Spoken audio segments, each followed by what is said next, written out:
আল্লাহ তাআলা বলেন আযাব আসবে বন্ধু, বলে দেন নিশ্চিত কেউ ঠেকাইতে পারবে না সেই দিন, চূড়ান্ত যে দিনের দৈর্ঘ্য হাসরের দিনের একদিন 50,000 বছর। খামখেয়ালি মনে হয় 50,000 বছর। আহা, 50,000 বছর, এ কথা কল্পনা করলে তো মাথা ঘুরার কথা। এ কি একদিন দুই দিন? এই 50,000 বছরের লম্বা শুধু আখেরাত, জাহান্নাম তো এর পরে বেটা। জেলখানার মধ্যে দুই ধরনের আসামি থাকে, এক ধরনের আসামিকে বলে হাজতি, আরেক ধরনের আসামিকে বলে কয়েদি। অর্থাৎ মামলা যখন হিয়ারিং চলে, শুনানি চলে, তখন যারে জেলে থাকে তারে বলে হাজতি। আর মামলার রায় হয়ে গেলে এরপরে যেই জেলখানায় থাকে ওরে কি বলে? কয়েদি বলে, ওরে কয়েদি বলে। তো জাহান্নামের আযাব তো পরে, শুধু হাসরের ময়দানের আযাব যখন শুরু হবে তো সেইটারই সর্বনিম্ন মেয়াদ 50,000 বছর। হাজতি অবস্থায় আযাবের মেয়াদ কতক্ষণ? এরপরে তো রায় হবে, এরপরে না বিচার হবে, ফায়সালা হবে, এরপরে না জাহান্নাম। সেটা তো অনন্তকাল। সেটা কি? অনন্তকাল। আল্লাহ আমাকে মাফ করে দেন। ফাসবির সাবরান জামিলা। আল্লাহ বলেন অতএব বন্ধু, যে যা বিদ্রুপ করুক, ঠাট্টা করুক, আপনি সবর করেন, আপনি ধৈর্য ধারণ করেন, আপনি বলতে থাকেন, শুনতে থাকেন, আপনি গোলামি করতে থাকেন, আমি আল্লাহর দিকে ডাকতে থাকেন, আমার ইবাদত করতে থাকেন, আমার বান্দাদেরকে বলতে থাকেন ইন্নাহুম ইয়ারাউনাহু বাঈদা ওয়া নারাহু করিবা। আল্লাহ বলে প্রত্যেকটা নাফরমান, বেঈমান, পাপী আখিরাতকে অনেক দূরে মনে করে, অথচ আমি আল্লাহ একদম কাছেই দেখি। নাফরমান মনে করে আখিরাত অনেক দূরে, আল্লাহ বলেন আমি তো দেখি আখিরাত একদম কাছে। ইকতারাবাতিস সাআতু ওয়া শাক্কাল কামার ইকতারাবা লিন-নাসি হিসাবুহুম। আল্লাহ বলে বান্দা হিসাবের সময় তো কাছে, কাছে না দূরে। নবীজি বলেন উম্মত, আমি মুহাম্মদ আর কিয়ামত এই দুই আঙ্গুল যেভাবে পাশাপাশি এমন কাছাকাছি। বুইস্তু আনা ওয়াস সাআতু কাহাতাইন, এমন পাশাপাশি। হ্যাঁ, তাইলে আখিরাত দূরে নয়, আখিরাত কাছে।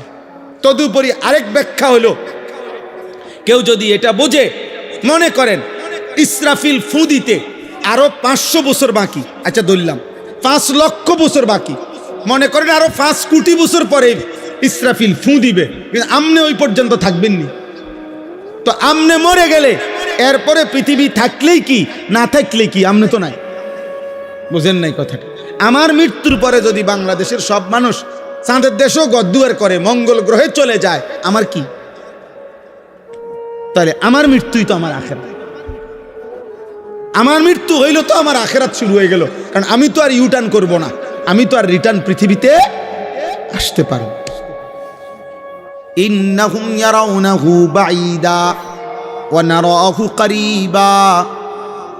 ওরা মনে করে আখিরাত দূরে, আমি দেখি কাছে। ইয়াউমা তাকুনুস সামাউ কাল মুহল।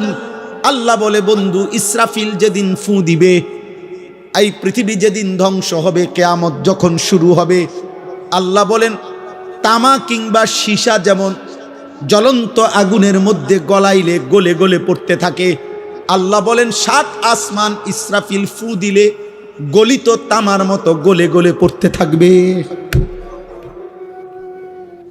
অতাকুনুল জিবালু কালইহন। রব্বুল আলামিন বলেন তুলা যেইভাবে লেপ তোষকের তুলা যেমনে বানাইবার আগে ধুনায়, লেপ তোষক বানাইবার আগে তুলা ধুনায়, বুঝেননি? মেশিনে কিংবা বাইরে এগুলার কি করে? ধুনাইতে হয়। এই ধুনাইন্না তুলা যেরকম বাতাসে উড়াই দিলে সব উঠতে থাকে, আল্লাহ বলে পাহাড়গুলো এরকম ধুনানো তুলার মতো উঠতে থাকে। ওয়ালা ইয়াসআলু হামিমুন হামিমা ইউবাসসিরুনাহুম। আল্লাহ বলে 40 বছর, 30 বছর, 50 বছর, 10 বছর, 20 বছর দুনিয়ার জীবনে একজন আরেকজনের সাথে যেই ঘনিষ্ঠ বন্ধুত্ব ছিল, এমন কলিজার টুকরা বন্ধু, ক্লোজ ফ্রেন্ড, ঘনিষ্ঠ বন্ধু একজন আরেকজনকে হাসরের ময়দানে দেখেও কেউ কাউকে কিছুই জিজ্ঞেস করবে না। ওয়ালা ইয়াসআলু হামিমুন হামিমা। কলিজার টুকরা বন্ধু, 24 ঘন্টা, 40 বছরের বন্ধুত্ব। আল্লাহ বলেন ইউবাসসারুনাহুম, একজন আরেকজনকে দেখেও কেউ কাউকে কিছুই জিজ্ঞেস করবে না। এজন্য দোস্ত, বন্ধু নামের যারা তোমারে আল্লাহ চিনায় না, ওরা ধোঁকা, ওরা তোমারে ধোঁকা। যার সাথে তুমি 10 বছর নারী ছবি দেখছো, মদ জুয়া খেলছো, মদ খাইছো, যার সাথে গোটা 5টা বছর যৌবনের রং তামাশার ফুর্তি করছো, হাসরের দিন সে তোমাকে ভালো মন্দ কিছুই জিজ্ঞেস করবে। এবার শেষ অংশ, আল্লাহ বলেন হাসরের ময়দানে প্রত্যেকটা কাফের, বেঈমান, পাপী জাহান্নামের দিকে যখন দেখবে, ফেরেশতারা জাহান্নামকে টেনে আনবে, কোরআনে আছে।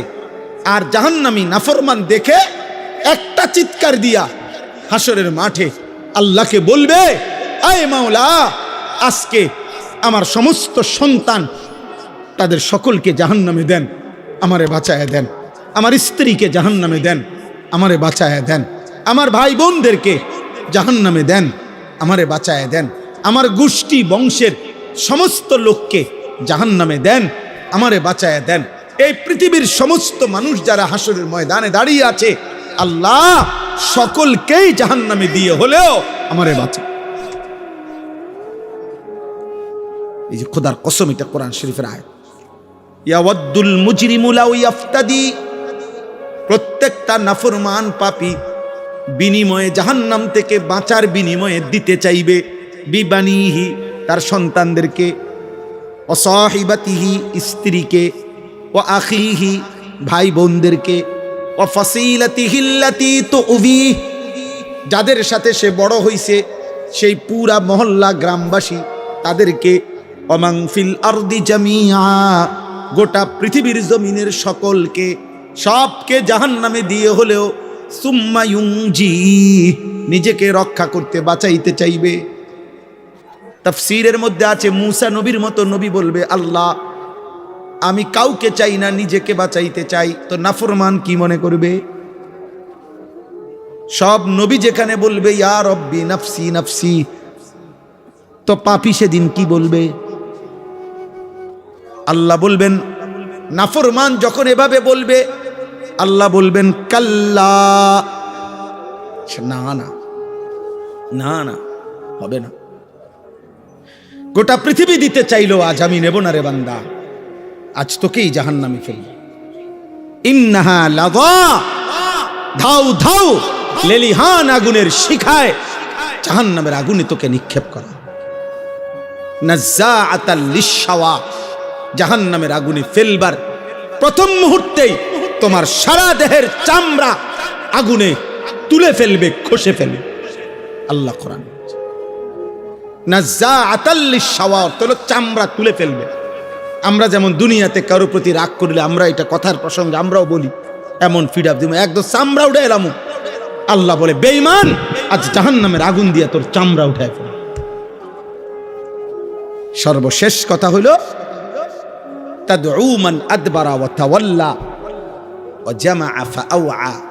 এই শেষ কথা শোনো, আল্লাহ বলতেছে এমন কি জাহান্নামের আগুন, শুনতেছেন, জাহান্নামের আগুন সরাসরি, খোদার কসম আল্লাহ বলছে কোরআনে এই আয়াত, আগুন ডাইরেক্ট, তাদউ ওয়াহেদে মুয়ান্নাসে গায়েব, জাহান্নামের আগুন সরাসরি যারা আল্লাহ পাকের একটা একটা হুকুম থেকে মুখ ফিরাইয়া নিছে, দুনিয়ার সম্পদ জমা করে আগলাইয়া রাখছে, আল্লাহর হুকুম পালন করে নাই, খোদার কসম আল্লাহ বলে জাহান্নামের আগুন তাদেরকে ডেকে ডেকে আগুনের মধ্যে ঢুকায় ফেলে।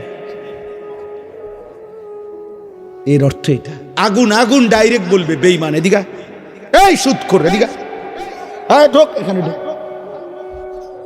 এই নেশাখোর দিঘায়, হ্যাঁ না, অপরের উপরে জুলুমকারী জালেম, এখানে ঢোক, এটা ভিতরে। ইত্তাদউ অর্থ এটা। আজ থেকে 5-6 বছর আগে ওই আমি তখন খবরটা দেখছিলাম, চট্টগ্রাম সীতাকুণ্ড, খুব সম্ভব 5-6 বছর আগে হবে, একটা কন্টেইনার ডিপোতে আগুন লাগছিল, তেলের সবগুলো কন্টেইনার একসাথে জ্বলে গেছিল, ভীষণ আগুন লাগছিল তখন ওইখানে। তো ওইখানে একটা খবর আসছিল যে সেটা কি, একটা যুবক ছেলে এই ডিপুটা যে জ্বলতেছে আগুনে প্রচন্ড, ওই ছেলেটা লাইভে তার মোবাইল দিয়া লাইভ দেখাচ্ছিল আগুনের কাছাকাছি। তো লাইভ দেখাইতে দেখাইতে বেচারার খবরও নাই কদ্দূর আগায় গেছে আগুনের, এই আগুনের কাছাকাছি গেছে। তখন পত্রিকায় রিপোর্টটা আসছিল তার ছবিটা সহ, যে আগুন তাকে এক পর্যায়ে, এই লাইভ চলতেছে, তার মোবাইল চলতেছে হাতে, এই অবস্থায় আগুন টাইনা তার ভিতরে ঢুকায়, আগুনের ভিতরে ঢুকে গেছে, মনে হয় যেন আগুনের টেনে নিয়ে গেছে কাতার। তাহলে দুনিয়ার আগুন যদি এরকম টেনে নিয়ে যায়, তো এই আগুন থেকে 69 গুণ বেশি জাহান্নামের আগুন উত্তাপ। 3000 বছর আল্লাহ পাক নবীজি বলছেন আগুনকে শুধু গরম করছে জাহান্নামের। সেই আগুন টান দিলে নাফরমান কেমনে দাঁড়ায় থাকবে? আল্লাহ আমাকে মাফ করে। চলো ভাই, আবার শুরুর কথা, শেষবারের মতো বলি, কথা এটাই, ফায়সালা মূলত কার হাতে? আমরা বলি আর কি, চেষ্টা করি, আমরা দিন রাত চেষ্টা করি, এই জীবনটা শুধু বলতেই থাকি। ঈদের দিনও আমি বয়ান করছি এবার, হ্যাঁ আজকেও আমি এই মাগরিবের পর থেকে এই মাহফিল আমার 3 নম্বর মাহফিল। এমনি এই 3য় বয়ান শেষ করলাম, আলহামদুলিল্লাহ। অর্থ হলো এটা, এই জিন্দিগিটা এটাই বলতে। এতেকাফ করছি মসজিদে আমার শায়েখ আল্লামা মুফতি মুশতাকুন নবী কাসেমি হুজুরের সাথে এতেকাফ করছি। কয়জন জানেন? 1100 একসাথে, 1100 মানুষ একসাথে এতেকাফ করছে এক মসজিদে। 1100 মসজিদে না, জি জি জি, একই মসজিদ। কি পরিমাণ ঝামেলা গেছে মনে করেন সুধন্যপুরে, এতগুলো মানুষের পেরেশানি কি পরিমাণ গেছে। আলহামদুলিল্লাহ, আল্লাহ করাইছে। এই জন্য বাপ বলার অর্থ হলো আমরা বলতে থাকি, এই বলতে বলতেই একদিন কবরেই চলে যাব ইনশাআল্লাহ, আমিও আপনিও। হ্যাঁ, ইমানদার ও নাফরমান সবাই কি কবর। ফেরাউনও কবরে গেছে, মুসাও কবরে গেছে আলাইহিস সালাম, নমরুদও কবরে গেছে, ইব্রাহিম আলাইহিস সালামও কবরে গেছে। আল্লাহ আমাদের সবাইকে ভালো রাখেন।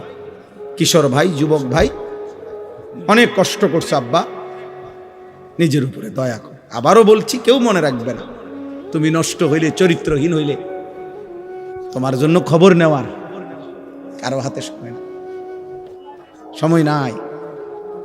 দুনিয়াকে সুখের জায়গা মনে করতে নাই। এই মুহূর্তে ইরান সবচেয়ে বেশি, যেখানে যুদ্ধ হচ্ছে তো হচ্ছেই, বাকি এর চাইতে বেশি আতঙ্কিত, সবচেয়ে বেশি সুখে, বেশি উল্লাসে যেই দুবাই ছিল, সেই দুবাইওয়ালারা যারা ভাবে নাই, যারা দুনিয়াটারে ব্যস্ত বানায় লাইছে, মনে হয় যেন স্বর্গ বানায় ফেলছিল, সুখের অট্টালিকায়, বিলাসিতায়, আজ তারা সবচেয়ে বেশি আতঙ্কিত, সবচেয়ে বেশি মুসিবতগ্রস্ত। প্রতিদিন আমরা আমাদের শত শত লাখ লাখ প্রবাসীর জন্য সারাদিন দোয়া করি। কত প্রবাসী কতভাবে খবর পৌঁছায়। আমার বাপ, দুনিয়া যদি আল্লাহ তাআলা দয়া না করে, তোমার আমার মাতলামি একদিনও থাকবে। মোবাইলে চার্জ দাও আর উলঙ্গ ছবি দেখো, এই বিদ্যুৎ তোমার আব্বা দেয় নাই, এই বিদ্যুৎ তোমার বাপের না। তোমার পকেটের টাকা আর তোমার প্রবাসী বাবার উপার্জন, এটা তোমার বাপ না, সে নিজের যোগ্যতায় না, আল্লাহর দয়ায় উপার্জন করে। উপার্জন যদি বন্ধ হয়ে যায় তো লক্ষ লক্ষ প্রবাসী একদিনে ফকির হয়ে যাবে, একদিনে। এত খামখেয়ালি মনে করেন। এই জন্য দয়া করে সবার কাছে অনুরোধ, গুনাহ ছেড়ে দেওয়া উচিত। কোন এক দেশে যুদ্ধ হচ্ছে এটা না, একটি যুদ্ধের প্রভাব সারা পৃথিবীর উপরে কি পড়ে, করে না? নালে যুদ্ধ হইতেছে ইরানে, আমেরিকা, আমরা দেশে তেল দেন। আল্লাহ তাআলা আমাদেরকে মাফ করে দেন। আল্লাহ তাআলা মজলুমকে রেহাই দেন, জালেমকে ধ্বংস করে দেন। যুবক ভাই, নামাজ পড়ো, আল্লাহকে ডাক খুব দ্রুত। যদি আল্লাহ দয়া না করে, মুসিবত কিন্তু তোমাকেও স্পর্শ করবে, আমাকেও। ওয়াত্তাকু ফিতনাতাল লা তুসিবান্নাল্লাযীনা যালামু মিনকুম খাসসা।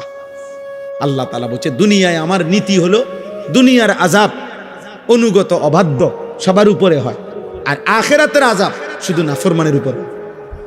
এই জন্য দুনিয়াতে বন্যা হইলে সবার ঘর ডোবে, দুনিয়াতে ঘূর্ণিঝড় হইলে সবার বাড়ি ক্ষতিগ্রস্ত হয়, দুনিয়াতে ভূমিকম্প হইলে ইমানদার নাফরমান প্রত্যেকের ঘর ধ্বংস হয়, কিন্তু আখিরাতে শুধু নাফরমান আযাব। আল্লাহ আমাদের সবাইকে তৌফিক দান করেন, ঈমান আমলের জীবন দান করেন। গুনাহ মানুষকে নিজের পরিণতি, নিজের গন্তব্য, নিজের আখিরাত ভুলায় দেয়। ওয়ালা তাকুনু কাল্লাযীনা নাসুল্লাহা ফাআনসাহুম আনফুসাহুম। কোরআনুল কারীম আল্লাহ বলছে, হে ঈমানদার, আল্লাহকে ভুলে যেও না এত বেশি পরিমাণ, একদিন আল্লাহ তোমার নিজের পরিচয়, নিজের আখিরাত তোমার থেকে, কলিজার থেকে ভুলাইয়া দিন।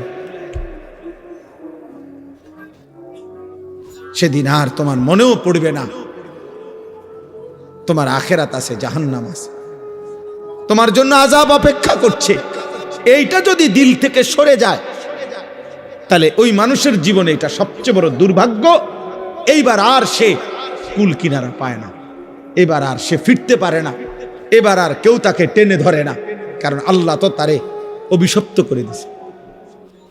কোরআন শরীফে আছে, আল্লাহ তাআলা বলছে, মনের ইচ্ছা মতো যে ধারাবাহিক চলতে থাকে, আমি তাকে 3টা শাস্তি দেই। এক, আমি আল্লাহ তাকে একদিন পথভ্রষ্ট করে দেই, আমি আল্লাহ। 2, তার কানে এবং অন্তরে মোহর মেরে দেই। 3, আমি আল্লাহ তার চোখে পর্দা ফেলে দেই। এবার বলো, আমি আল্লাহ ছাড়া তাকে হেদায়েত দিবে কে?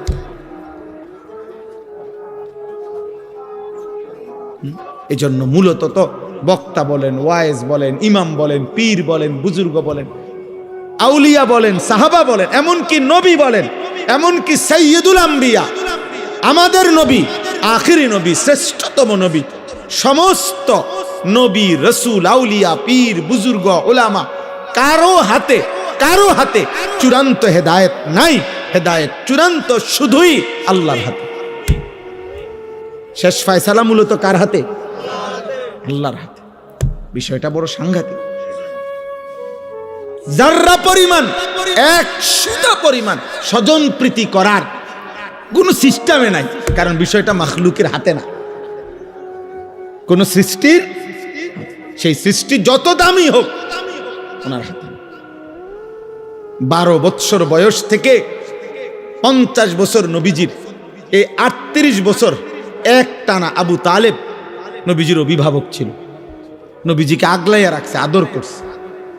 নবীজি সাল্লাল্লাহু আলাইহি সাল্লামের বয়স যখন 12, তখন আব্দুল মুত্তালিব আবু তালেবের হাতে নবীজিকে তুলে দিয়ে গেছে।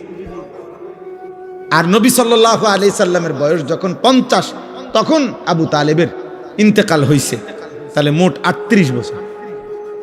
38 বছর নবীকে যে আগলাইয়া রাখছে, কিন্তু আল্লাহ তাআলা বলছে, বন্ধু, ঈমান আমি দেব না, হেদায়েত দেব না। তো নবী সাল্লাল্লাহু আলাইহি সাল্লাম মৃত্যুর দিন পর্যন্ত অজরে চোখের পানি ফেলছে, চাচার হেদায়েত, চাচার কালেমা উচ্চারণ করাইতে আল্লাহর নবী অজরে কানছে। কিন্তু আল্লাহ বলছে, বন্ধু, হেদায়েত দেব না তো দেবই না, আমনে কানলো দিতাম। কি মনে করেন বিষয়টা? কি ভাবেন?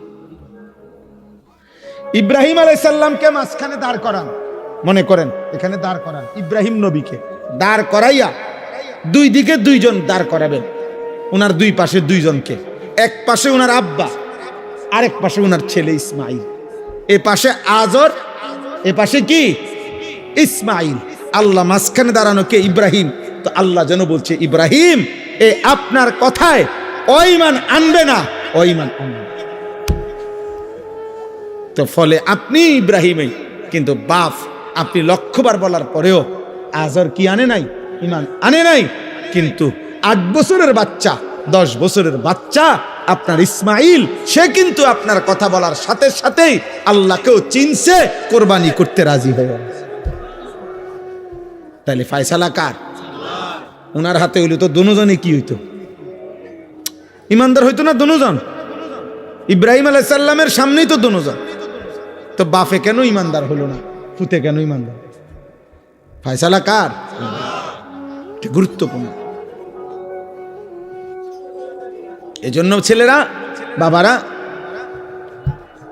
হেদায়েত, ঈমান, সেজদা, কালিমা, আল্লাহর বন্দেগী, খোদার কসম, এটা ভিন্ন জিনিস। আরে ভাত, পেশাব, পায়খানা আর ঘুম আর দুনিয়া ভোগ করা, এটা নরমাল জিনিস, এটা আহামরি কিছুই না। এটা আমি প্রত্যেক দিন সারাটা জীবন বলি, সারা বছর বলি, এটা কোনো বিষয়ই না। এটা তো আল্লাহ তাআলা মানুষ, গরু, ছাগল সবাইকে দেয়, পাগল মাতাল সবাই রে খাওয়ায়, মুসলমান, হিন্দু, বৌদ্ধ, ইহুদি, খ্রিস্টান, কাফের, বেঈমান সবাইকে খাওয়ায়। এটা তো কিচ্ছু না। আসল বিষয় হলো ঈমান, আসল বিষয় হলো তাওহীদ, আসল নিয়ামত তো হলো সেজদা, আসল নিয়ামত তো হলো আল্লাহ এক হুকুমের গোলামি। আল্লাহ তাআলা আমাদেরকে বুঝার তৌফিক দান করেন। তো নবী সাল্লাল্লাহু আলাইহি ওয়াসাল্লাম যখনই কালেমার দাওয়াত দিতেন তো আযাবের কথা বলতেন, বারবার বলতেন যে হে আমার জাতি, নূহ আলাইহিস সালামের জাতি আল্লাহর নাফরমানি করেছে, আল্লাহ আযাব দিয়ে ধ্বংস করে দিয়েছে। লূত আলাইহিস সালামের জাতি আল্লাহর নাফরমানি করেছে, আল্লাহ আযাব দিয়ে ধ্বংস করে দিয়েছে। হুদ আলাইহিস সালামের জাতি আল্লাহর নাফরমানি করেছে, আল্লাহ আযাব দিয়ে ধ্বংস করে দিয়েছে। এভাবে অসংখ্য জাতি নবীজির পূর্বে, আমাদের রাসূলুল্লাহ সাল্লাল্লাহু আলাইহি সাল্লামের পূর্বের বহু জাতি আল্লাহ তাআলা আল্লাহর অবাধ্যতা, নাফরমানির কারণে ধ্বংস করে দিছে। এই কথাগুলো আযাবের কথা নবীজি বলতেন। কিন্তু দুর্ভাগ্য, এতগুলো ঘটনা বলবার পরেও, জানবার পরেও ওরা ভাবতো না, আবু জেহেল, আবু লাহাব, উতবা, শাইবা, এই বেঈমানগুলো একবারও ভাবতো না যে তাদের উপরেও এমন আযাব আসবে, এমন আযাব আসবে, এটা তারা ভাবতো না। ফলে তাদের অভ্যাস ছিল, নবীজি যখনই আযাবের কথা বলতো, দুনিয়ার আযাব অথবা আখিরাতের আযাব অথবা জাহান্নামের আযাব যেটাই বলতো, ওরা বিদ্রুপ করত, ঠাট্টা করত, ঠাট্টা মস্কারি করত। আরে আযাব করতে আইবা, আযাব কিসের আযাব? তাফসীরের মধ্যে আছে আবু লাহাব নবীজির চাচা, তার বদ অভ্যাস ছিল, নবীজি যাকেই কালেমার দাওয়াত দিতেন, আল্লাহ নবী সাল্লাল্লাহু আলাইহি সাল্লাম, সে পিছন থেকে এই 2 হাত নাড়াইতেন, এমনি এমনি, সাবধান আইলা, শুনিস না, হুজুরের কথা শুনে একা ধরা খাইবা। তুমি যে মদ খাও, জুয়া খেলো, নারী দেখো, মোবাইল দেখো, নর্তকী দেখো, নাচো, গাও, ফুর্তি করো, এই মোল্লা মুন্সির এসব কথা ধরলে এই মজার জীবন, সিটারি বাটফারি আর করতে পারত না। হ্যাঁ, অনেক ফাসেক ফুজ্জার, অনেক পাপী দেখবেন, এই জন্য কৌশল করে দাও, রাখো সব কানে, হুজুরের টাইম আইন না, তাহলে তো আমার সিটারি চলবে না। প্রতি কথায় কোরআন কিতাব লইয়া এত টানাটানি করো না চাই। মানে কি, ওই যে উনি যে বাটপারি করে, 2 নম্বরই করে, এই 2 নম্বরই তো চলবে না, বুঝছেন? এই জন্য বারবার সবাই শেষ পর্যন্ত প্রত্যেক নাফরমান গোড়া দিয়া তলে দিয়া মিল থাকে। শুধু সবার চেষ্টা হলো হুজুররা রে কোরআনকে আল্লাহর কথাকে সবখানে আনতে দিও না। তাইলে এটাই সুবিধা, বুঝছেন? হুজুরারে বলবা সব কথা তাতে না বল, এটা বলা যাবে না, ওইটা বলা যাবে না, রাজনীতির কথা বলা যাবে না, এটা অতর বলা যাবে না, কিচ্ছু, শুধু আপনার শুধু বিধিনিষেধ, শুধু টেনশন, শুধু পেরেশানি। এটা হুজুরারে সব কথা বলতে দিলেই মুশকিল হবে, বলতে দিলেই মুশকিল হবে। আমি একবার এক মাহফিলে, আরো আগে, এইরকম এক ভদ্রলোক কাগজে লেখা দিছে আমারে যে হুজুর এই এই কথাগুলো ওয়াজ করবেন। নিচে লিখে দিছে রাজনৈতিক বিষয়, সাম্প্রতিক বিষয়, আর কি কি জানি, এটি বলবেন না, বলা যাবেন না, এডি কইবেন। পরে আমি বললাম যে আঙ্কেল, এই যেগুলো লিখছেন আপনি, এগুলো আর এগুলো বাদ দিয়া শুধু এগুলো ঠিক রাখা ওয়াজটা কেমনে করলে সুবিধা হয়, এটা স্যাম্পল হিসাবে আপনি 10টা মিনিট আগে কন, কইলে আমি ওইটার ব্যাখ্যা করি। বুঝেন নাই কথা? হ্যাঁ, আপনি একটু আমার শুধু জিনিসটার কৌশলটা শিখাই দেন যে এইভাবে বলবেন হুজুর, যাতে কইরা আমি কারো গায়েও লাগে না, পিঠেও লাগে না, সবটা ওয়াজ কি প্যান্ডেলের রুফি দিয়া জায়গা, আলহামদুলিল্লাহ কারো কোনো অসুবিধা হয়েছে না।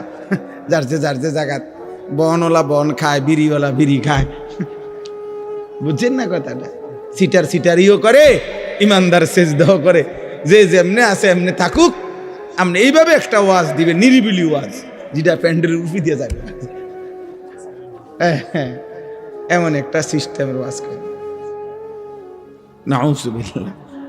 তাইলে মূলত যখনই আমি আবারও বললাম এই কথাটা, এটা বারবার ছেলেরা তোমরাও মনে রাখো, তোমরাও মনে রাখো, আমি প্রায় এ কথাটা বলি। কোনোভাবেই পাপী বুঝতে চান, পাপী বোকা হয়, পাপী জাহেল হয়। পাপ মানুষকে তার গন্তব্য ভুলায়া দেয়, মঞ্জিল ভুলায়া দেয়। দুনিয়া চলে মিয়া, কিন্তু পাপ করতে করতে মিথ্যা, চুরি, জিনা, নারী, ছবি, নাটক, সিনেমা, সুদ, কিস্তি, বেহায়া, বেপরদেগি, এটা নগদ দুনিয়া চলে ঠিক আছে, কিন্তু তার মঞ্জিল, গন্তব্য আখিরাত তাকে ভুলায়া দেয়। ফলে সে বুঝতে পারে না, একটা সময় মনে যেন তার ব্রেনে কাজ করে। এটা অনেক বড় বিপদ। এই জন্য গুনাহকে লম্বা করতে নাই, পাপকে দীর্ঘায়িত করতে নাই। ভুল আমারও আছে, আপনারও আছে, প্রতিদিন খোদার কসম আমারও গুনাহ হয়, আপনারও গুনাহ আছে। আমিও বেহেশতে থাকি না, বা বেহেশতের থেকে আইছি না, আমি এই মাটির পৃথিবীতে আমরা থাকি। কাজে ভুল, ভ্রান্তি, ত্রুটি, বিচ্যুতি, কমতি, ঘাটতি আমাদের প্রত্যেকেরই হচ্ছে, হতেই থাকবে। কিন্তু একটা হলো এইটা, আর একটা হলো গুনাহটাকে লম্বা করা, একেবারে ঠান্ডা মাথায় ইচ্ছা করে পরিকল্পিতভাবে 365 দিন একদিনও ফজরের নামাজ তুমি পড়ো না, এটা শুধু গুনাহ না, এটা তুমি মূলত গন্তব্য আখিরাত, তোমার মৃত্যু পরবর্তী জীবন তুমি টোটালি ভুলে গেছো, এটার প্রমাণ। নাই তো হইতে পারে 3 মাসে একদিন ছুটে গেছে, 6 মাসে একদিন ভুল হয়ে গেছে, আর একটা হলো গুনাহটাকে একটা সিস্টেমে ফেলাই দিছে, এক তালে, এক রঙে, এক ঢঙ্গে মিথ্যা বলে প্রত্যেক দিন, সিস্টেমে গুনাহ। এটা কি? এটা প্রমাণ করে তার আখিরাত মনে নাই। ফাআনসাহুম আখিরাতাহুম, তাফসীরে আছে, আল্লাহ বলছে আমাকে ভুলে গেলে একদিন আমি তোমার আখিরাত ভুলায় দেব। ফাআনসাহুম মাসালিহাহুম, একদিন আমি তোমার কল্যাণ, তোমার জন্য কোনটা উপকারী, আমি সেই উপকারী বস্তু ভুলিয়ে দেব। ফাআনসাহুম আওয়াকিবাহুম, তোমার পরিণতি ভুলায় দেব, তোমার পরিণতি তোমার মনেও থাকবে না। আখিরাত, বয়স্ক মানুষ, কথাবার্তা নাফরমানির মধ্যে ডুবা, কোনো চিন্তাও নাই, চেহারা সুরতের মধ্যে কোনো ভাঁজও নাই। এই যে এতগুলো টাকা কিস্তিতে নিছে, এটা যে গুনাহ, ওনার চেহারা দেখলে বোঝাও যায়।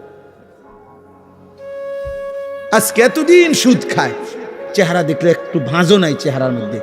আরে আমার মরার হলো, আজ যদি আমার মৃত্যু হয়, কালকে রাত্রে 2:30 বাজে আমি ওই নাজিরা বাজার আমাদের ক্যান্টনমেন্ট ইউটার্ন, মাহবুব ভাই ইউটার্নে ঘুরতেছি আমি মাত্র, গাড়িটা ঘুরবে ইউটার্ন নিবে, দেখি একটা লোক মোটরসাইকেল অ্যাক্সিডেন্ট, লাশটা লম্বা পড়ে আছে, হেলমেট মাথায়, পুলিশ দাঁড়ায় আছে।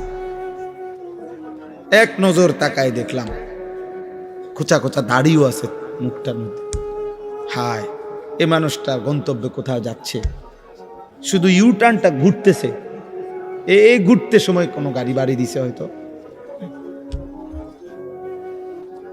ঈদের দিন রাত্রে আমাদের পদ্মার বাজার বিশ্ব রোড ট্রেন, রাত্রিবেলা বাস বাড়ি দিছে লাইনম্যান, একজন লাইনম্যানের একটু খামখেয়ালিয়ে বাসটা উড়ে ফেলছে, চলন্ত ট্রেন। আহা, কেউ জানে না, অনিশ্চিত এক হায়াত, অনিশ্চিত এক জীবন নিয়ে আমরা উল্লাস করছি। আর যদি নিশ্চয়তা পাইতা যুবক, তুই কি করতি? হায় হায়, যদি নিশ্চয়তা দিত লিখিত কাগজ 200 বছরের আগে তোর মৃত্যু হবে না, তা আমার মনে সে দুনিয়াটারই জাহান্নাম বানায় ফেলত।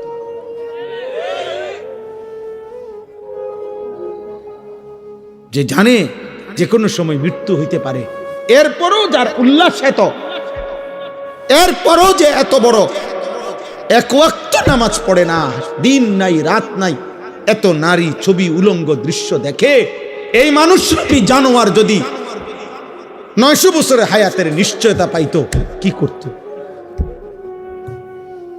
বুঝেন? কি করত?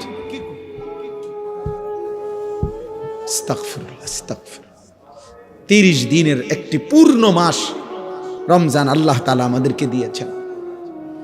আল্লাহ তাআলা আমাদেরকে দিলেন, আল্লাহ যেন বললেন, বান্দা আমি নিজের হাতে, আমি রমজানটাকে আমি আল্লাহ নিজ হাতে সাজাইছি। একদিকে রোজা তো আরেক দিকে তারাবি, একদিকে ইফতার তো আরেক দিকে সাহারি, একদিকে এতেকাফ তো আরেক দিকে শবে কদরের বেজর রাত আমি সাজাইছি। প্রথম দশক রহমত, মাঝখানের দশক মাগফিরাত, শেষ দশক জাহান্নাম থেকে নাজাত। প্রত্যেকটা আমলে কমপক্ষে সর্বনিম্ন 70 গুণ বৃদ্ধি। জাহান্নামের দরজা বন্ধ, তোমারে গুনাহ করায় যেই শয়তান, সে শিকলে বন্দী। দরজা শুধু খোলা একটাই, জান্নাত। রাতে কিংবা দিনে, ইফতারে কিংবা সাহারিতে, রোজায় কিংবা তারাবিতে, এতেকাফে কিংবা শবে কদরে, যেখান দিয়ে আমায় আল্লাহরে ডাকো, আল্লাহ যেন বলে দরজা কেবল একটাই খোলা, যেন দিয়ে ডাকো শুধু ঢুকবা কেবল জান্নাতে আর জান্নাত। কারণ দুয়ার তো খোলাই এক, জান্নাত। জাহান্নামে তো রমজানে ঢুকবা কেমনে? জাহান্নামে তো বন্ধই ধরছে, ঢুকার রাস্তা শুধুই জান্নাত। এত বড় শ্রেষ্ঠতম মাস, এত বড় সাজানো ফজিলতপূর্ণ মাস, যাদের উপর দিয়ে আমরা পার হইল 30 দিন পূর্ণ, 5টা জুমা এবছর রমজানে আল্লাহ তাআলা আমাদেরকে দান করছেন। 5টা জুম্মা, স্বাভাবিক তো 4টা জুমা হয়, এইবার 5টা জুমা, শেষ দিন জুমা হওয়াতে 5টা হয়েছে। 5টা জুমা দিলেন, পূর্ণ 30 দিন দিলেন। এত ভাবে আল্লাহ তাআলা সাজাইয়া, যার উপর দিয়া এই রমজান পার হইল। রমজানের প্রথম দিন মানুষের মৃত্যু হয়েছিল, বাংলাদেশে মানুষ মরছিল। শেষ দিন, মাঝখানের দিন, তাহলে প্রতিদিন তো কত মানুষের মৃত্যু হয়েছে। এর ভিতর দিয়ে আল্লাহ আমাকে, আপনাকে, কিশোর যুবক, তোমাকে, বয়স্ক বাবা, আপনাদেরকে আল্লাহ যে হায়াত দিয়ে এই পর্যন্ত 5টা শেষ করলেন, তো যাদের উপর দিয়া একটা পূর্ণ রমজান গেল, এত বড় শ্রেষ্ঠতম মাস গেল, তো রমজান পরবর্তী দেখার বিষয় তো হইল যে আমাদের জীবনের অর্জন কি হল। যারা রমজানের আগে বিড়ি খাইতেন, সিগারেট খাইতেন, কিস্তি নিতেন, নাচ দেখতেন, গান শুনতেন, নাটক দেখতেন, মোবাইল দেখতেন, সিনেমা দেখতেন, টেলিভিশন দেখতেন, আপনার সামান্য কোনো পরিবর্তন হয়েছে কিনা চাচা বলেন? রমজানের আগে যারা 5 ওয়াক্ত নামাজ জামাতে পড়তেন না, রমজান শেষ হয়েছে, এখন বলেন এত বড় শ্রেষ্ঠতম রমজান পাওয়ার পরে এখন আপনার হালাত কি একটু শুনুন। সুদখোর আপনি বলেন, ঘুষখোর বলেন, কিস্তিখোর বলেন, মোবাইল যারা নারী ছবি দেখতা অভ্যস্ত ছিল যুবক ভাই, রমজান তোমাদের উপর দিয়েও গেছে, বলো তোমাদের জীবনের পরিবর্তনের কোনো গল্প থাকলে শোনাও। যদি কিছুই পরিবর্তন না হয়, যেমন ছিলাম তেমনই, তাহলে এই একটা মাস কার উপর দিয়ে গেল? আল্লাহ তাআলার এত বড় মাসকে এভাবে বৃদ্ধাঙ্গুলি দেখাইলেন, এভাবে প্রত্যাখ্যান করিলেন।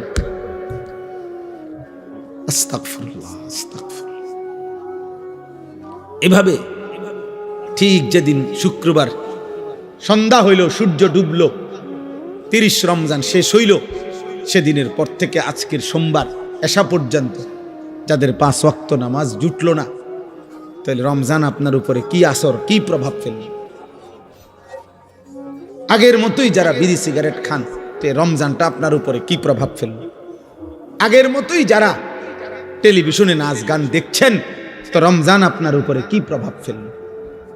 আগের মতোই যেই মা বোন বেহায়া বেপর্দা হলো, তো রমজান তাদের উপরে কি প্রভাব ফেলল বলেন?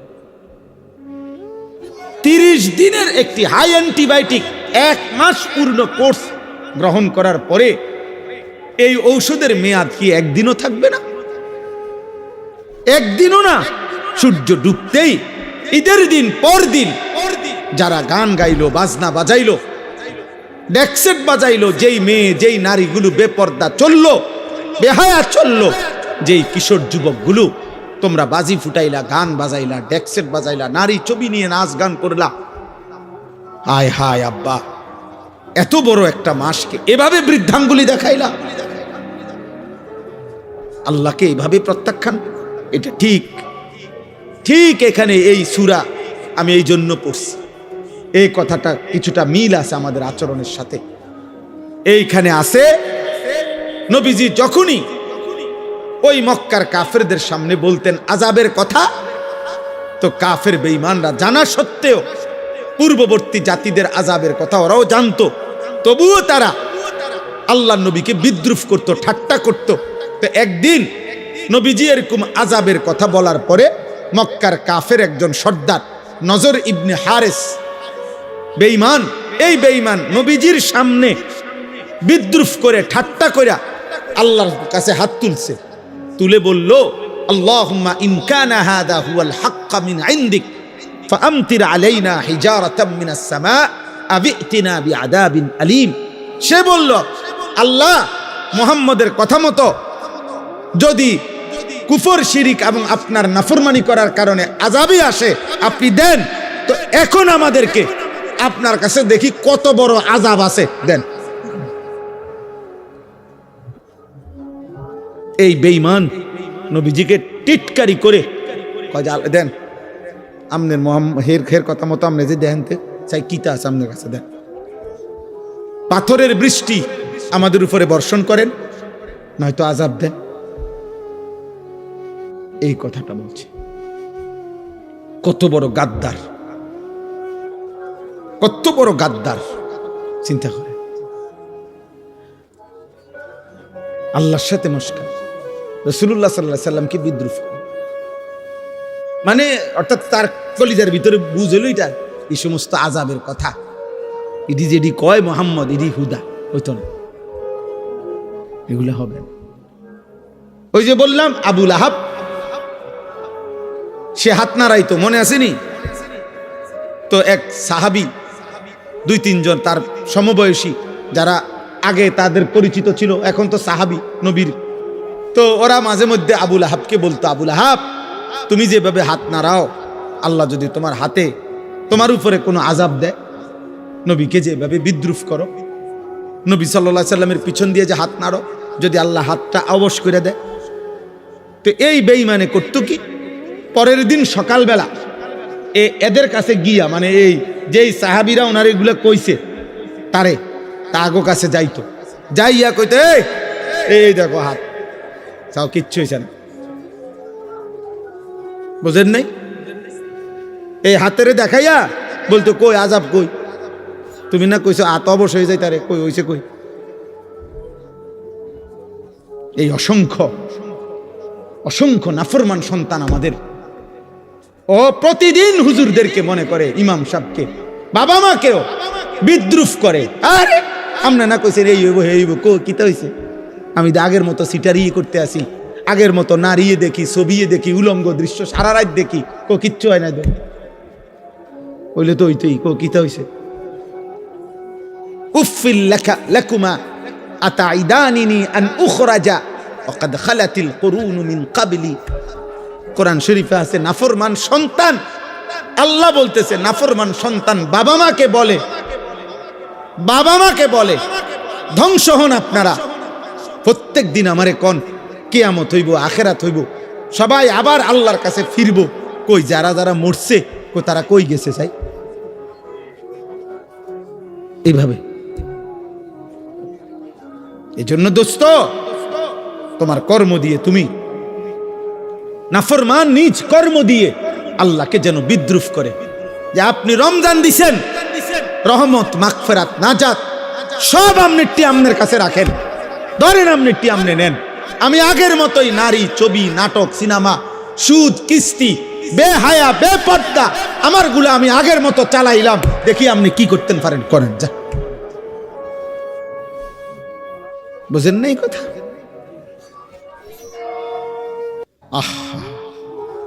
এই জন্য যুবক, একটা রমজান পাওয়ার পরে কোনো পরিবর্তন হবে না। বয়স্ক বাবা, কোনো আচরণ বদলাবেন না, কোনো পরিবর্তন হবে না। আমি একদিন, আজ থেকে 3-4 বছর আগের কথা বলতেছি আর কি, একদিন আমি একবার রমজানে ঈদের পর দিন আমার এক জোড়া জুতা খুব দরকার ছিল।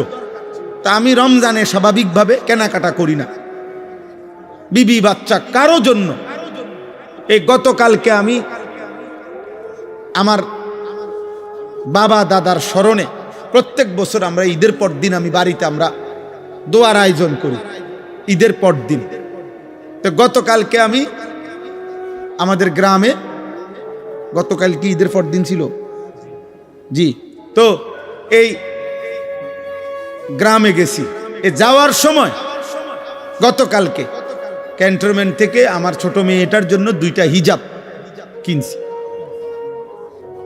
বলে আগে ছিল না? আগেও ছিল, বাকি নতুন করে কিনছি, কিন্তু এটা ঈদের পর দিন।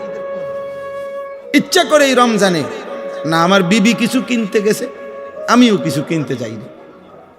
রমজান তো আমার লুঙ্গি জুতার জন্য আসে নাই, রমজান তো নতুন জামার জন্য আসে নাই, রমজান তো গুনাহ মাফের জন্য আসছে। রমজান তো আমারে জাহান্নাম থেকে বাঁচাইতে আসছিল, রমজান তো আমারে জান্নাতের মেহমান বানাইতে আসছে।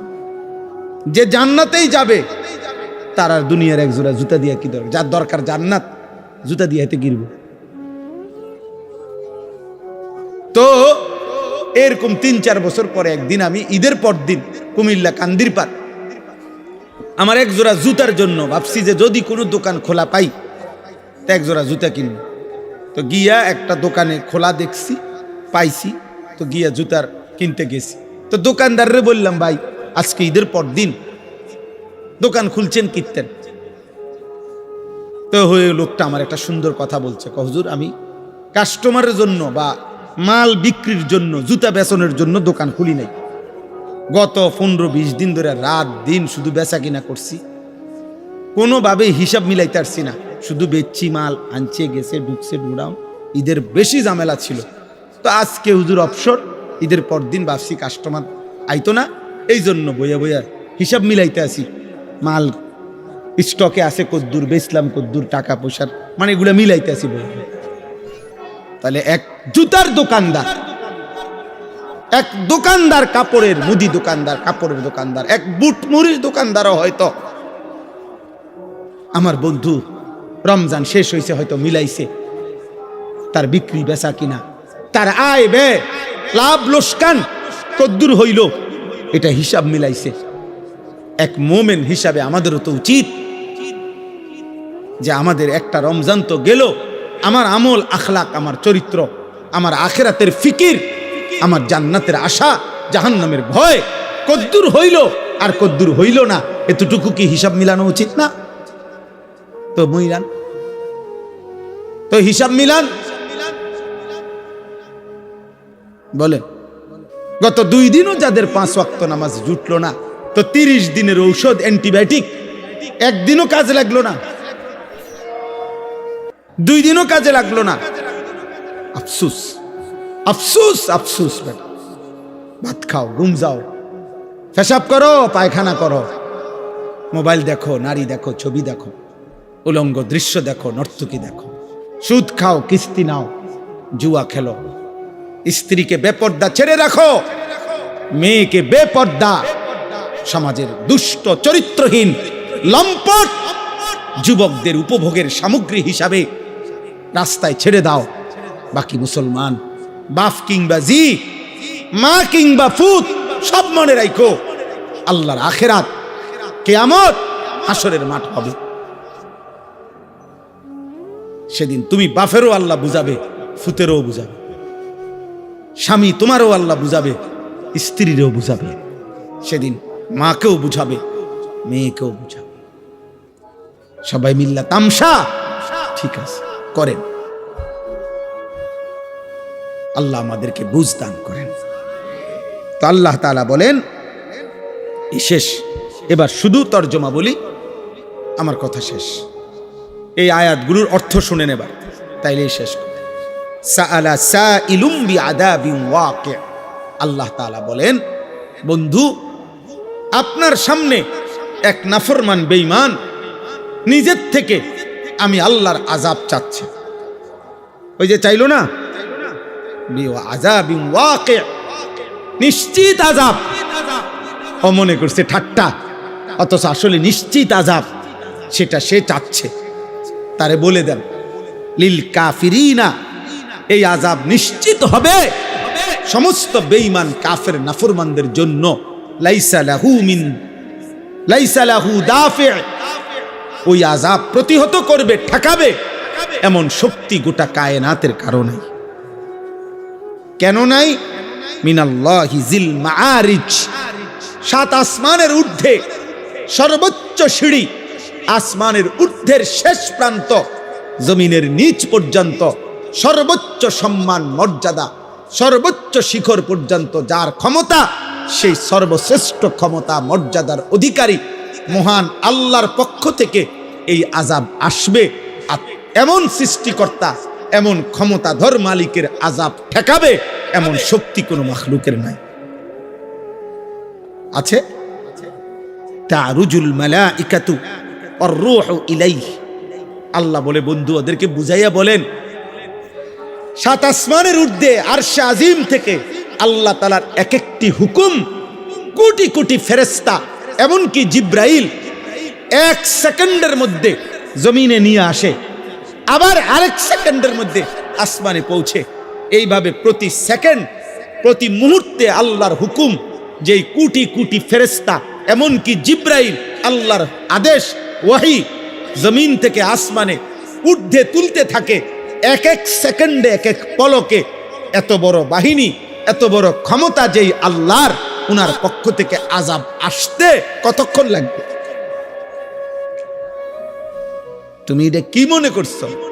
শুনানি শুনে লাগবো 3 বছর, এরপরে দিয়া নিম্ন আদালত, উচ্চ আদালত, এরপরে রায়, এরপরে আবার আপিল, এগুলা আল্লাহর আযাব আসতে আসতে 6 বছর লাগবে নাকি? এবার আল্লাহ তাআলা বলেন, তাহলে এখন আযাব দিচ্ছি না কেন? সম্ভব নি?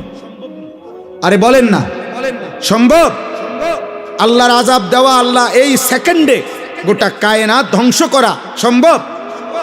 আল্লাহর আযাব আসা, আল্লাহ আযাব পাঠানো সম্ভব? তো আল্লাহ বলেন, কেন দিচ্ছি না এখন? তোমরা চাচ্ছ, এরপর আমি দিচ্ছি না কেন? ফি ইয়াউমিন কানা মিকদারুহু 50 আলফ সানা, কারণ আমি আযাবের জন্য একটি নির্দিষ্ট দিন ঠিক করে রাখছি। সেই দিনটার দৈর্ঘ্য, সেই দিনটার লম্বা হবে 50,000 বছর। সেই দিনের নাম হাসরের দিন, আখিরাতের দিন। আমি সেদিন আযাব দেব চূড়ান্ত, এই কারণে নগদ দুনিয়ায় নগদ আযাব দিচ্ছি না, এটা আমার ফায়সালা দেখে দিচ্ছি না, তোমার ডরে তোমার ভয়ে আমি দিচ্ছি না, বিষয়টা এমন না। তোমরা কি মনে করো ছেলেরা, যে তোমরা যারা চুল রাখো বেঈমানের মতো, তোমাদের যাদেরকে দেখলে মানুষ ভয় পায়, তোমাদেরকে দেখলেও লেকে মুসলমানের ভদ্র মানুষ বলে বোঝে যে এই দেখলে বোঝা যায় এই যে কোনো মুহূর্তে মানুষের ক্ষতি করবে। এজন্য মনে রাখবা, আমি সবসময় বলি, পাপী তোমারে কেউ ভাবে না। কোন মদখোর, নেশাখোর, গাঁজাখোর, নারী ছবি, উলঙ্গপনা, বেহায়াপনা, অসভ্যতাকে করে পরে নিয়ে বেটা এই সমাজের কেউ ভাবে না, তোকে নিয়ে কেউ ভাবে না, বরং তোকে নিয়ে মানুষ আতঙ্কিত। এক রাস্তার কুকুরকে যেমন মানুষ পাশ কাইটা যাইতে চায়, এরকম মাতাল চরিত্রহীন যুবককে দেখেও যেই কোনো বিবেকবান মানুষ পাশ কাইটা পলাইতে চায়, যে এ আর ও একই রকম ক্ষতি করে। এটা পশুরূপী জানোয়ার, এটা মানুষরূপী জানোয়ার, দুইটাই এই সমাজের জন্য ক্ষতিকর। নেশাখোর, গাঁজাখোর, ফুট্টাখোর, বাবাখোর, এটাও এই সমাজের জন্য ক্ষতিকর। আর ওই কুকুর যেটা মানুষের কামড়ায়, এটাও ক্ষতিকর। বরং প্রকারান্তরে এটার চাইতে এটা আরো বেশি ক্ষতিকর, এটা আরো বেশি ক্ষতিকর। বুঝেন নাই? কারণ কোরআন এবং সুন্নাহর বক্তব্য হলো, আল্লাহ এবং তার রাসূলের কথা হলো, আল্লাহর কথা বলতে গিয়ে, মানুষকে আল্লাহর দিকে ডাকতে গিয়ে, ফিরাইতে গিয়ে শেষ পর্যন্ত যদি পরিস্থিতি এমন হয় যে আমার সাথে কেউ নাই আল্লাহর কথা মানার ক্ষেত্রে, তবুও একা হলেও নিজেকে জাহান্নামের আগুন থেকে বাঁচানো এটা জরুরি। একাই হোক শেষ পর্যন্ত, এই কেউ নাই, তবুও আল্লাহর নবী বলছেন, ওয়ালাউ আনতা আদদা বি আসলি শাজারাতিন হাত্তা ইউদরিকাকাল মাউত ওয়া আনতা আলা যালিক। প্রয়োজনে গাছের গোড়ালি, শিকড় তুমি একাই কামড়াইয়া ধরে থাকবা, তবুও আল্লাহর দ্বীনের উপরে থাকবে। নবীজি বলছে,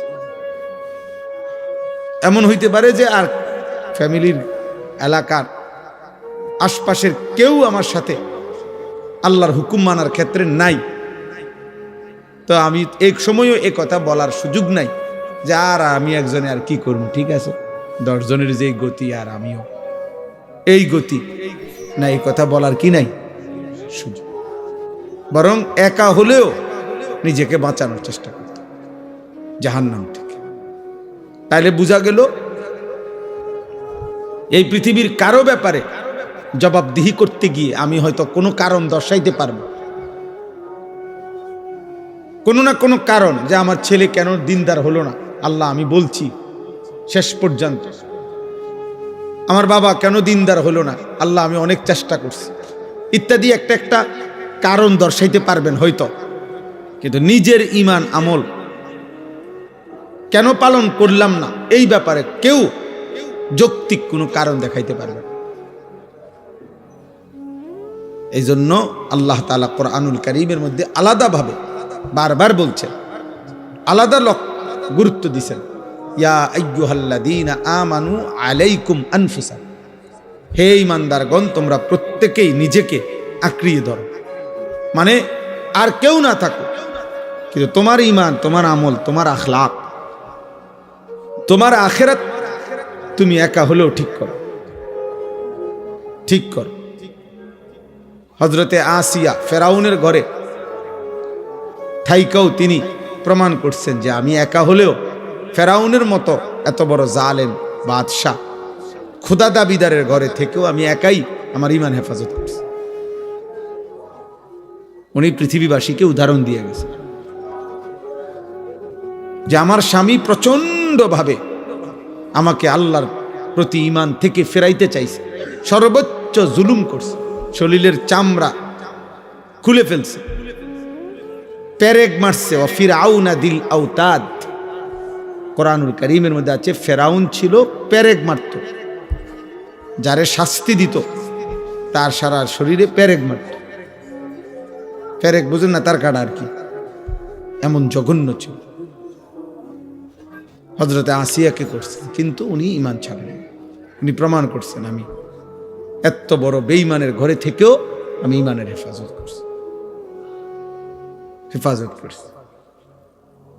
এই জন্য এটা জরুরি। পৃথিবীতে আল্লাহ তাআলা এই নমুনা আমাদের সামনে দেখাইছে। অনেকেই অনেক সময় আমরা এই কথা বলতে চেষ্টা করি যে হুজুর গ্রামে অনেক এরকম হয়ে গেছে, মানুষ সব এরকম হয়ে গেছে, এই জন্য এটা বলার কোনো সুযোগ নাই। ইয়া আইয়ুহাল্লাযীনা আমানু কু আনফুসাকুম, হে ঈমানদারগণ তোমরা সকলেই নিজেদেরকে বাঁচাও, ওয়া আহলিকুম এবং পরিবারের সদস্যদেরকে বাঁচাও, নারান জাহান্নামের আগুন থেকে। এই যে আলাদা করে বলছে তোমাকে বাঁচাও, আবার আলাদা বলছেন পরিবারের সদস্যদেরকে বাঁচাও। মানে তুমি বাঁচো এই ব্যাপারে আলাদা ফিকির করো, পরিবারের সদস্যদেরকে বাঁচাও এই ব্যাপারে আলাদা ফিকির করো, আলাদা ফিকির করো। এজন্য যদি কোনো ছেলে মনে করো আমগো গ্রামের সব ছেলে এমন, এই কারণে আমি নষ্ট হয়ে গেছি, এই কথা বলার সুযোগ নেই। পৃথিবীতে আলো অন্ধকারের সবসময় সহাবস্থান। আলো এবং অন্ধকার, ভালো এবং মন্দ, উত্তম এবং অধম, এই মিলাইয়াই পৃথিবী।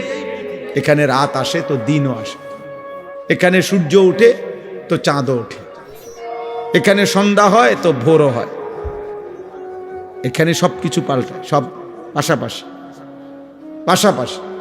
এই জন্য এখানে ভালো মন্দ পাশাপাশি, পাপী ইমানদার পাশাপাশি। এখানে রাত গভীরে কেউ মদও খায়, এখানে রাত গভীরে কেউ তাহাজ্জুদের সেজদাও দেয়, কেউ গভীর রাতে সেজদায় চোখের পানি ফেলে, কেউ মদের আড্ডায় জুয়ার আড্ডায় রাত কাটায়, নারীর আড্ডায় রাত কাটায়। খালাস, এই নিয়েই দুনিয়া। এভাবেই ভোর হয়, কারো নামাজের মুসল্লায় ভোর হয়, কারো মদের আড্ডায় ভোর হয়, কারো জুয়ার আড্ডায় সন্ধ্যা হয়, কারো মাগরিবের নামাজে সন্ধ্যা হয়। এভাবেই চলবে দুনিয়া ইসরাফিলের ফু পর্যন্ত। আর সর্বশেষ যেদিন ইসরাফিলের ফু হওয়ার টাইম হবে, শেষ অবস্থা হলো যে একজনও ইমানদার আল্লাহ বলনেওয়ালা থাকবে না। ঠিক তো ওই মুহূর্তেই ইসরাফিল ফু দিবে। শিরারুল খালক ফিল আরদ, জমিনে যখন সবাই একসাথে চূড়ান্ত পর্যায়ে নিকৃষ্ট হবে, একজনও আল্লাহ এই কথা উচ্চারণ করার থাকবে না, তখনই আল্লাহ তাআলা বলবে ইসরাফিল আর লাগবে না, আমার দুনিয়া আর লাগবে না, গুটায় ফেলো, ফু দাও। এরপরে পৃথিবী কায়নাত আল্লাহ তাআলা শেষ করে দিবে। তাইলে জমিনের স্থায়িত্ব, জমিনের বাকা, এই সূর্য চন্দ্র পৃথিবী আসমান জমিনের স্থায়িত্ব ফাইলিং আল্লাহ তাআলার নামের উপর, কালেমার উপর, ঈমানের উপর, তাওহীদের উপর। আল্লাহ এই শব্দের উচ্চারণ আছে বলে তো এই জন্য বললাম এটা খুব জরুরি আমরা বুঝা। আমরা প্রত্যেকের এটা বুঝা উচিত যে আমাকে দুনিয়ার মধ্যে থেকেই একা হলেও ঈমান আমল ঠিক রেখে আল্লাহর সামনে দাঁড়াইতে হবে। ইয়াউমা ইয়াকুমুন নাসু লিরাব্বিল আলামিন, সকলেই সেদিন আল্লাহ তাআলার সামনে দাঁড়াইতে হবে। এই জন্য কেউ বুঝো নাই, আমার আব্বা বলে নাই, আমগো গ্রামে এরকমই ইত্যাদি ইত্যাদি বললে আব্বা দুনিয়া আমি আর তুমি, তুমি আমার একরকম বুঝ দিলা, আমি তোমার একরকম বুঝ দিলাম না আব্বা, এটা তো দুনিয়া না, এটা হাসরের মাঠ। হাসরের মাঠ, অতএব ইমাম আর মুসল্লি মিল্লা গেলে শেষ এমন না, বক্তা আর শ্রোতা মিল্লা গেলে বলে ঠিক আছে আমরা এত না, এই কথা বললে হবে। এই মহান আল্লাহ তাআলার সামনে জবাবদিহি করতে হবে। আর তিনি ভেতরটাও জানেন, বাহিরটাও জানেন, তিনি দিলের অবস্থাও জানেন, মুখের উচ্চারণও শুনেন, তিনি সব জানেন। ওয়া আসিররু কাওলাকুম আবিজহারু বিহি ইন্নাহু আলিমুম বিদাতিস সুদূর। আল্লাহ বলেন আস্তে বললেও তিনি শুনতে পান, জোরে বললেও শুনতে পান, অন্তরের গভীরে যা লুকায়িত তাও জানেন। জানেন? কথা বলেন। ইয়ালামু খাইনাতাল আয়ুন ওয়া মা তুখফিস সুদূর। চোখের যত গুনাহ আল্লাহ জানেন, অন্তরে যা লুকায়িত আল্লাহ জানেন। লাহু মা ফিস সামাওয়াতি ওয়া মা ফিল আরদ, সাত আসমানে যা তা আল্লাহর, সাত জমিনে যা আল্লাহর। ওয়া মা বাইনাহুমা, আসমান ও জমিনের মাঝখানে যা তাও আল্লাহর। ওয়া মা তাহতা সারা, সাত তবক জমিনের নিচে যা তাও আল্লাহ। ওয়া মা ইয়াযুবু আর রাব্বিক মিন মিসকালি যাররাতিন। আল্লাহ তাআলা বলেন, আল্লাহ তাআলার দৃষ্টি থেকে এক বিন্দু গোপন থাকবে না, এক বিন্দু। ওয়া মা তাকুনু ফি শা'নিন ওয়া মা তাতলু মিনহু মিন কুরআনিন।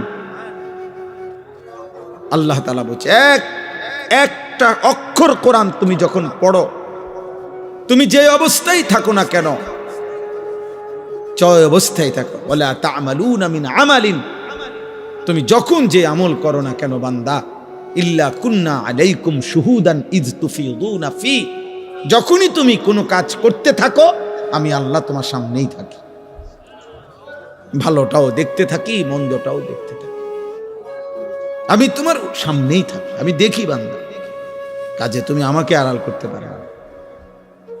এই জন্য অনেক কিশোর ছেলে আছে, নওজোয়ান, তোমরা অনেক সময় নিজেরে খুব চালাক মনে করো, তুমি মনে করো তুমি বুদ্ধিমান। আরে তুমি মাকে না ফাঁকি দিলা আল্লাহকে? তুমি বাবাকে না ফাঁকি দিলা আল্লাহকে? তুমি গাঁটতারামি গারফাক দিলা তো বাফার সামনে, বায়ের সামনে, আল্লাহর সামনে। ফেরেশতা যখন লাথি দিবে তখন কি করবা? ফেরেশতা যখন জাহান্নামের দিকে ধাক্কা দিবে তখন কি করবে?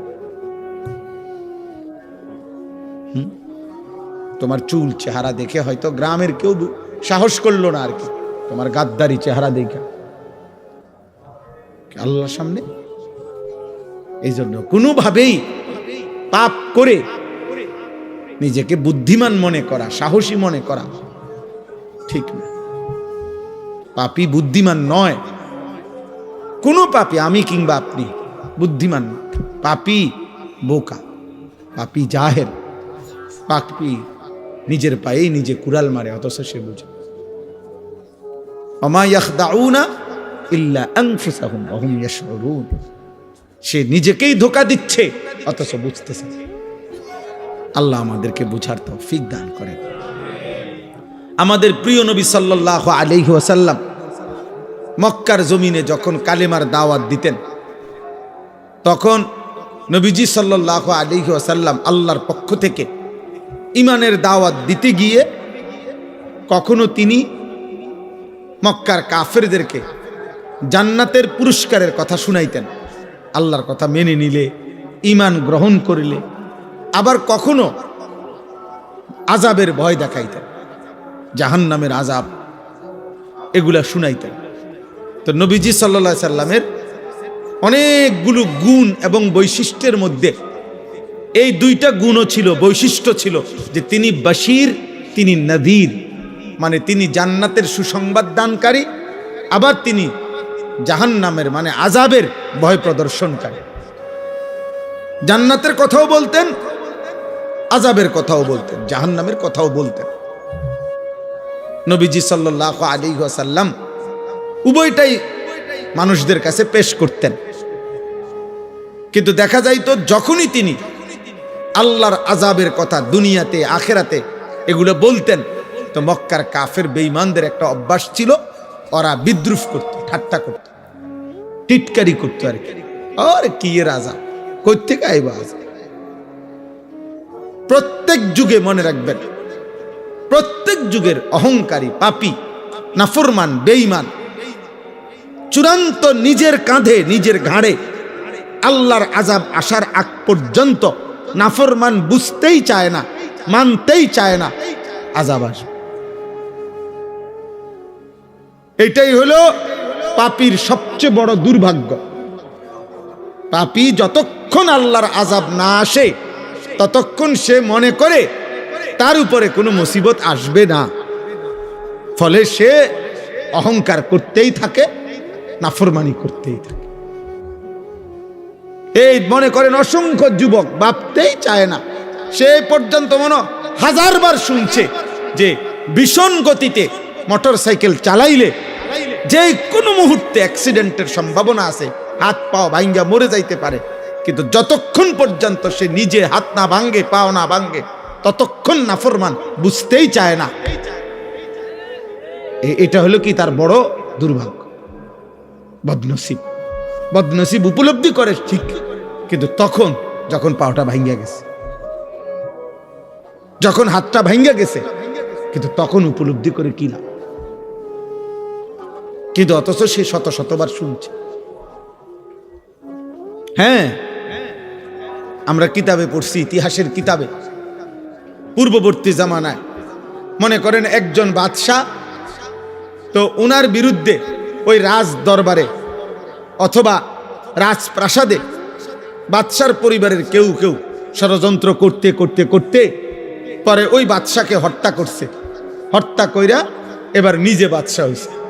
তো যেদিন বাদশাহ ওই আগের জনের লাশ, রক্তাক্ত কল্লা তার সামনে পড়ে আছে, এই সময়ে উনি রাজ সিংহাসনে নতুন করে মুকুট পরতেছে, বুঝছেন না? তো আমরা কিতাবে পড়ছি যে এই ব্যক্তিটা এই মুহূর্তে ইতিহাস থেকে তার শিক্ষা নেওয়া উচিত ছিল, এই যার কর্তৃত লাশটা সামনে পড়ে আছে উনি তো আমার আগে বাদশাহী ছিলেন, তো সে যেহেতু নিজের নিরাপত্তা নিশ্চিত করতে পারলো না, তো আমি কেমনে নিরাপত্তা নিশ্চিত করব? অথচ সে এটা ভাবলো না যে এ ব্যক্তি তো বাদশাহী ছিল, তো তার পরিণতি যদি এমন হয় তো আমারটা কি হবে? আমারটা কি হবে? এই জন্য পাপীর সবচেয়ে বড় দুর্ভাগ্য